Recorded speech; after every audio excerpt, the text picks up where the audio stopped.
সোমবার রাতে দুই রাজনৈতিক দলের সংঘর্ষে উদয়পুর শহরে পরিস্থিতি উত্তপ্ত হয়ে ওঠে। রাতে নামানো হয় কেন্দ্রীয় নিরাপত্তা বাহিনী।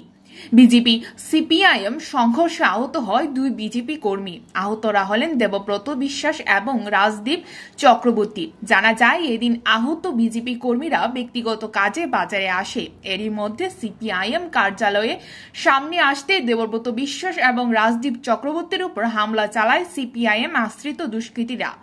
ঘটনায় গুরুতর আহত হয় বিজেপি কর্মী এবং ঘটনা গড়ায় থানা পর্যন্ত মামলা করা হয় রাধাকিশোরপুর থানায়। গোটা ঘটনায় শহর জুড়ে মোতায়েন করা হয়েছে আধা সামরিক বাহিনী, পুলিশ এবং টিএসআর।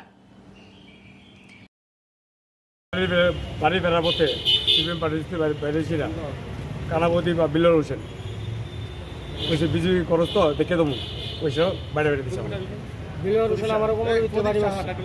প্রদীপ শাহ। কজন আছে? দুজন।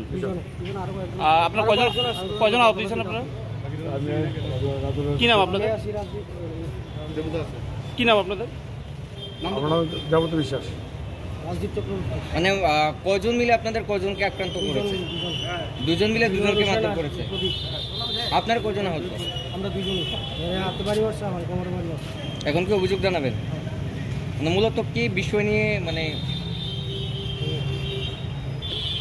বুঝতে পারছি কি বিষয়টা আপনার কথাবার্তা হয়ে আছে, তারা বাইরে এসে ক্যামেরা করা দেখে দেবো তোলা। কোন জায়গায় ঘটনা? কোন জায়গায় হয়েছে? সিপিএম পার্টি কটার দিকে আজকে? Bureau report, Janadarpan. ঠিক আছে।